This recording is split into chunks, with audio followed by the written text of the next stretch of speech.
everybody. What a great week. Excited to play at Tiger Stadium on Saturday night, 6:30 Central Standard Time. Excited about telling the truth Monday, the process, about talking about preseason game number 3, which was fantastic. It was a mock game. We split the teams up. Our coaches did a tremendous job of organization. We went through every scenario we could imagine. We was in pregame. We had the locker room stretch with Tommy Moffitt. We had a pregame warm-up. We went in at halftime, made our adjustments, came out. Our guys did a tremendous job. They're ready to go. They're ready to attack the week and go through the process. And we are playing a very good Georgia Southern team, a tough, hard-nosed football team that won 10 games last year. They plus 22 in the turnover margin. That's elite. That's number 1 in the country. It's a phenomenal stat. And this is a well-coached football team. I want to talk about the offense a little bit. They're a triple option. We worked a lot last week. We had a bonus week. Thank God we did. We got a little jump on them, and our guys are still working on the game plan on the triple option. It's going to pose problems for us. We've got to be in the right place. Tackle the dive, tackle the quarterback, tackle the pitch. If you make a mistake, it could be a big play. They returned 5 starters. They averaged 30 points per game, 266 yards rushing, 79 passing. Their quarterback Wirtz is their top player, dual threat quarterback. He is very, very dangerous. He knows how to operate in this offense. He's a great runner. He's a good passer. 2 good running backs, Logan Wright, number 2, and Wesley Kennedy, number 12. Wesley's very talented. He's fast. He can get on the edge, take the pitch, and go to the house. Their offensive line is tough and physical. On defense, they're a 3-4 team. They returned 7 starters. Only gave up 21 points per game, 357 yards. They're very stout. They play fundamentals. They don't blitz a lot. They got a good, hard-nosed defensive line led by number 92, Raymond Johnson, and number 96, Ty Phillips. The best player on their team is Kendall Viter. He's all-conference Sunbelt Conference Defensive Player of the Year. This guy's a pro football player. On special teams, punt coverage, 5.3 yards per return, 24th in the country. They're very solid across the board in kickoffs. Wesley's a kickoff returner. He's very, very dangerous, 22 yards per return. This week is going to be about the LSU Tigers, focusing on the fundamentals, focusing on getting game ready, ongoing skill development on a daily process. Our coaches are ready to go. Recruiting is going to rev up again. We have a lot of recruits at our game this week. We're going to start recruiting 2021 class hard. On Sunday is the first day we can call 2020. We can text 2021, so we got a lot of work to do this week. But we're excited. It was the first day of school. Last Thursday night, we had a practice underneath the lights, so our returners can catch underneath the lights, receivers can catch on the light. And the Golden Band from Tigerland came in and played for us. They played for about 40 minutes, and I want to thank them. It made it game-like. You can see our guys are fired up, ready to go. Any questions?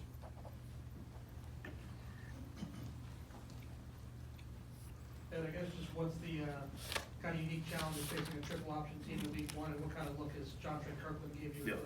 John Trey, like I said before, has been the MVP of the week. He's done a tremendous job. The speed of the game, they're going to come out all fired up, and we're going to have to adjust to the speed of the game. They'll have something new, some nuance that we're going to have to get on the sideline. We're well equipped with our coaching staff to fix it. The biggest thing is we watch some games on TV is tackling.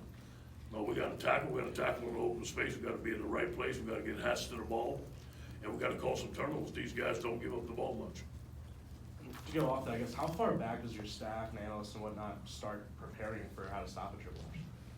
I would say we started breaking them down last February. Started looking at them in the spring.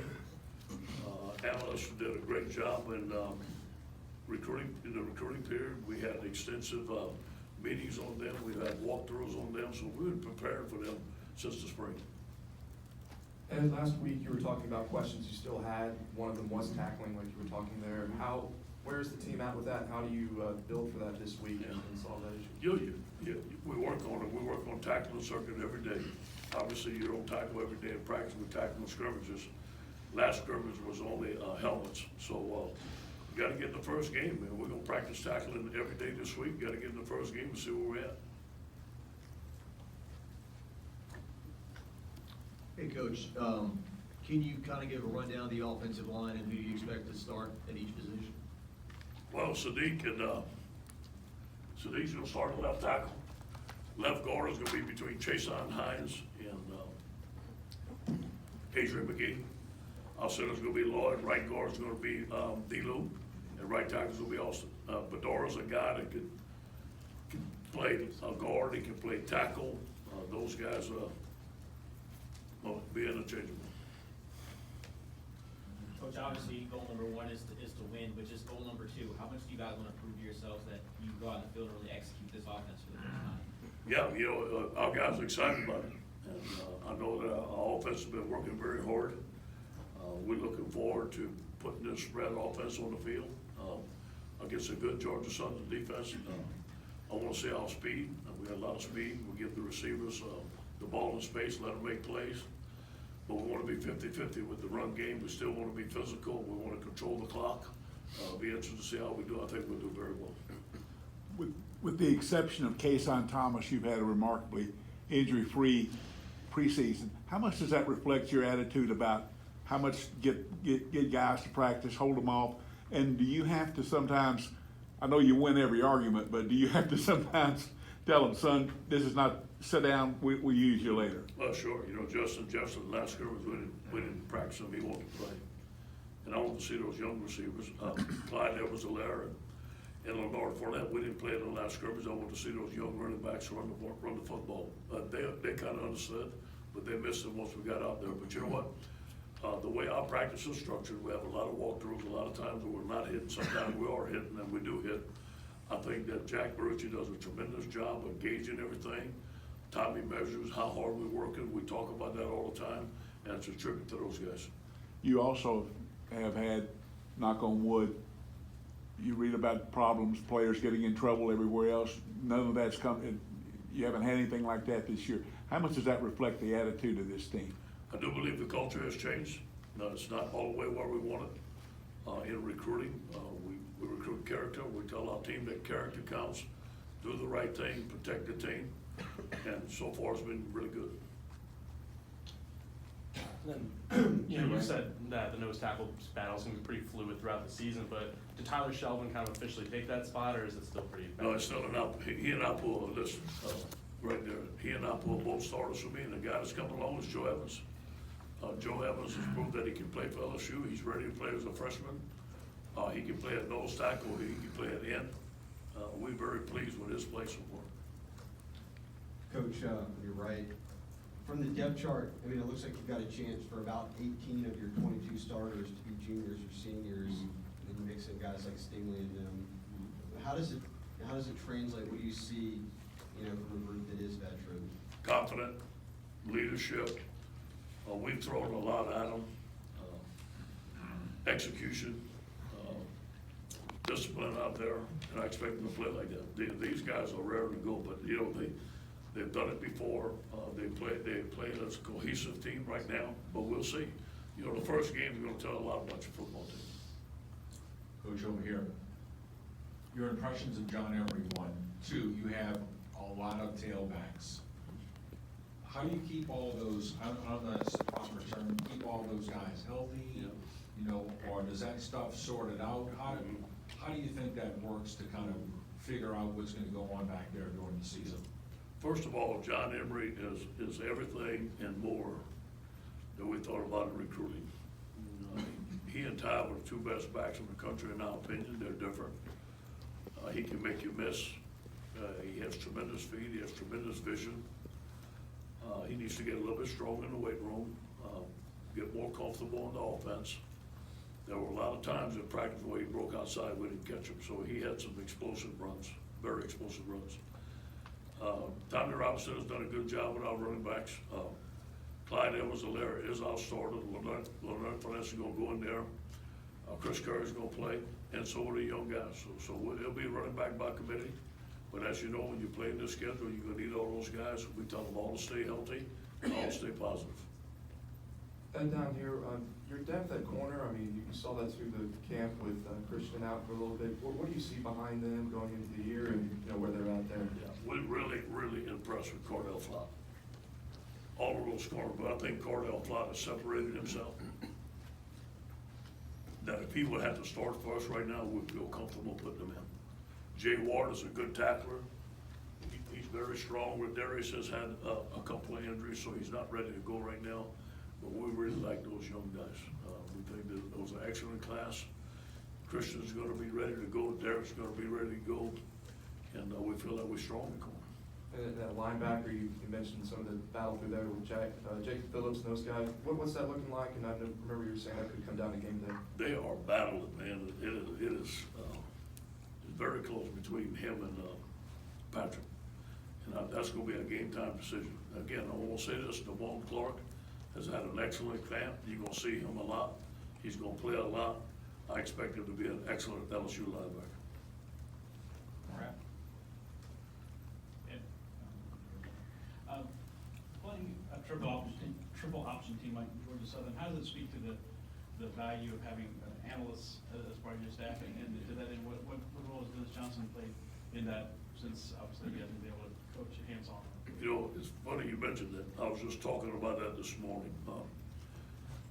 I got to work about 5:30 this morning. There were about 8 coaches there already. And, I get in there and do the things I need to do, and I walk down the hall. Kevin Call has a tip sheet to give to the cornerbacks. It has pictures on it about splits and certain routes and all the routes that they run. And that's just another tool for us that 2 years ago we didn't have. And that's going on all over at every position. We have Kevin Cosgrove that was a defensive coordinator at Wisconsin, who played against them. He was at New Mexico State last year, who played against these guys, and is excellent in defending the option, and those guys are in the room. We have Bill Johnson that played at Texas A&M, that played against the option. So we have a lot of knowledge. We have a lot of guys that have a lot of great suggestions, and I think Dave has put it all together. He's gonna have a great plan. And you talked about having a lot of return game work and the preseason game numbers, right? Who do you like at the kick return? Clyde. I think Clyde is gonna do a good job for us. We have a couple of guys we would like to get in there, but Clyde is gonna hold on to the football and get positive yards for us. Coach, you talked about, triple option, that team, they don't turn the ball over very much, but, they've also won, like the last 10 games, they won the rushing battle in. So what else are they doing in those games that just gives them the edge?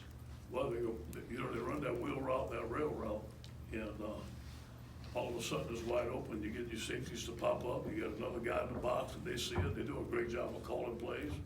Go play action pass and throw the ball right behind your head, and there's the guy wide open. Typical option team. The thing that what happens when this quarterback gets on the edge, he's very dangerous. He can make you miss, and he'll pitch it at any time. That's where they make their big plays. Coach, to your right, Tigers ranked number 6 this season. Last year, at the beginning of the season, they weren't ranked nearly as high. And I kind of felt like last season they loved being the underdogs, and that's how they excelled throughout the season. So does being ranked number 6 change their mindset at all? Better not. Better not. Block out the noise.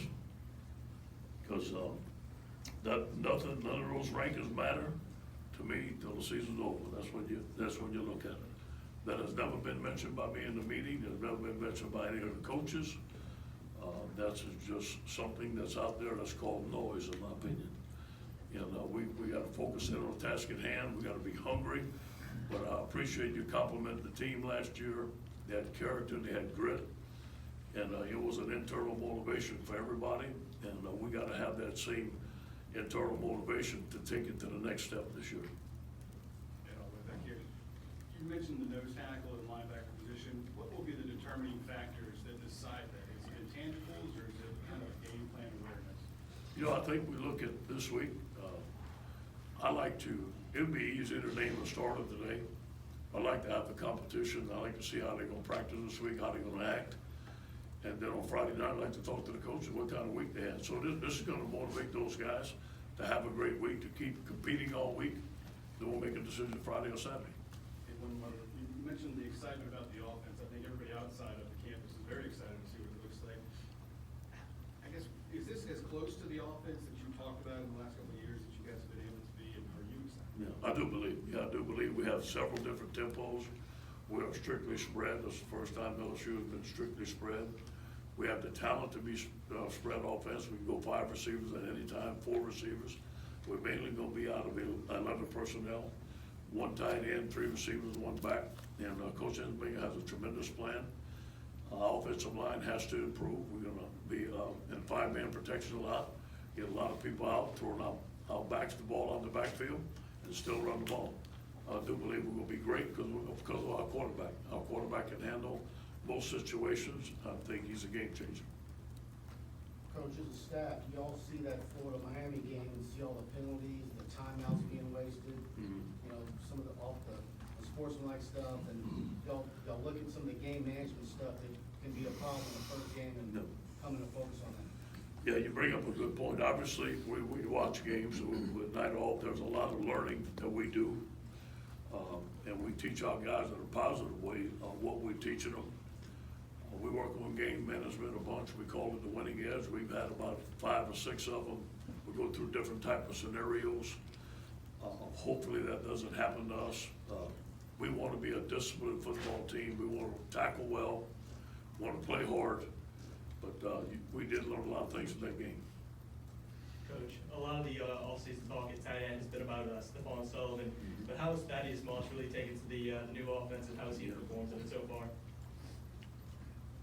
Thaddeus has had a great camp. I do believe that he and Stephon are considered starters now. Thaddeus can block. He's big and physical, catches the ball well, is very mature. He and Joe have a tremendous combination. He's made some tremendous catches. He has great hands. That's why we recruited him, because of his catching ability. Stephon is a difference maker. Obviously, he's not the biggest blocker like Thaddeus would be, but can stretch the field. We can flex him out, do a lot of things with him. And Stephon has proved to us he can make big plays in big games. And you also change on the defensive line to more of an aggressive nature. Does that present some issues against Georgia Southern when kind of an offense that likes to get people out of position and force you to be assigned sound? How do you counter that? Yeah, you know, tackles for loss are gonna be a premium for us.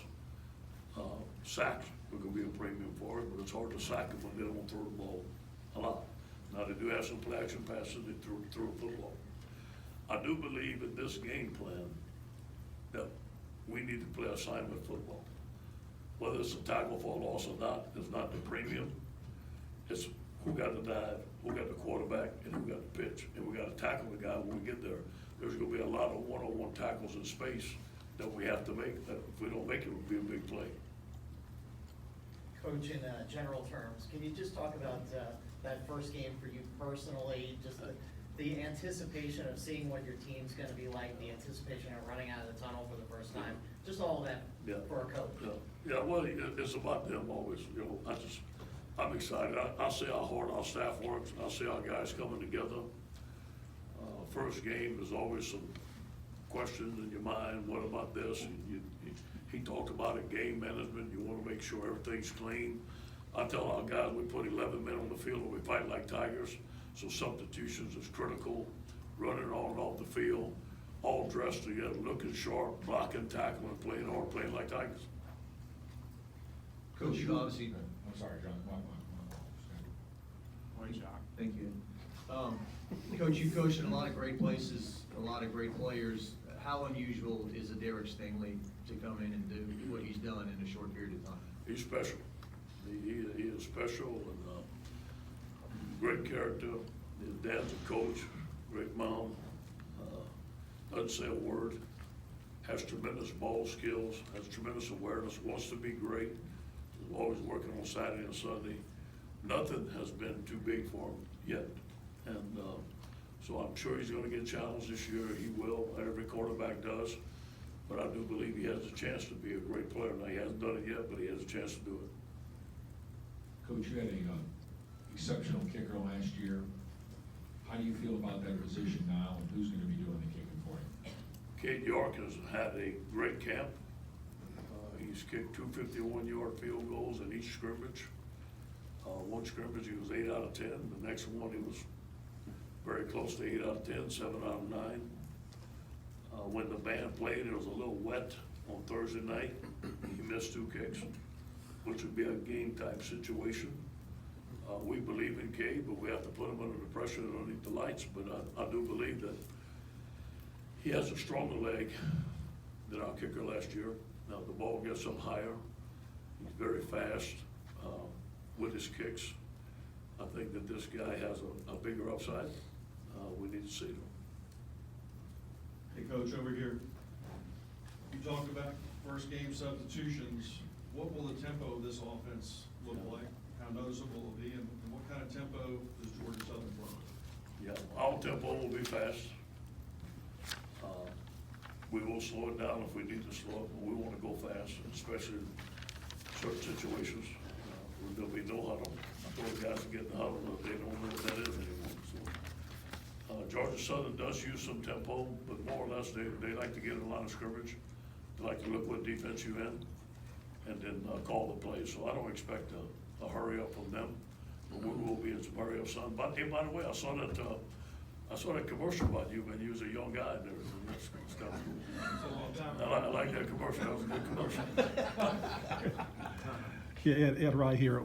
Talk about your game day organization. Who's in the booth and who's on the sideline? Yeah, Dave is on the sideline, obviously. Bill Bush will be on the sideline this year because we lost Dennis Johnson. And Dennis did a great job on the sideline. So Christian Lockature will be singling in. Also, Bill Bush will be helping. All our defense will be on the sideline this year, and that's because of Dennis's injury. On offense, Steve and Joe will be up in the booth, and obviously Steve's calling the plays, Joe's up there making suggestions, and the rest of the guys on the sideline. Ed, we've almost gone the entire press conference and nobody's asked about your quarterback. Does that just speak to what he brings to this year and this team? About Joe? Yeah. Yes, Joe has been stellar since he got here. He's quiet, unassuming. I know sometimes in his interviews he's not, but he is very professional when he comes to work. He's into it, wants to win, wants to get better every day. He's had an excellent camp. He thrives in this offense. This is his type of offense. He's excited to go out there and have a lot of success. Coach, has time for 1 or 2 more questions. Anybody else have a question? Ted, Ravelin, whoever. Speaking of Joe, he told us once in the preseason that he wants to block like on a reverse or something like that. Is that, when he says that, y'all ignore it? When he says that? Yeah, I told him he can't. But he would, and he would. He'd go in there and be a lead blocker if you needed to. Ted, you got the last one. Obviously, a team like Georgia Southern gives you a lot to prepare for. Does that take away from any kind of mention or distraction of the team you got to play in Austin next week? No question. No question. That has not been mentioned. First game, we want to do well. We're going out there and prove what we've been doing in camp, and then all of a sudden the triple option team comes in, and all your time is just looking at the triple option, how we're going to defend it. There's been no other distractions. We can check. Thank you, Coach. Thank you.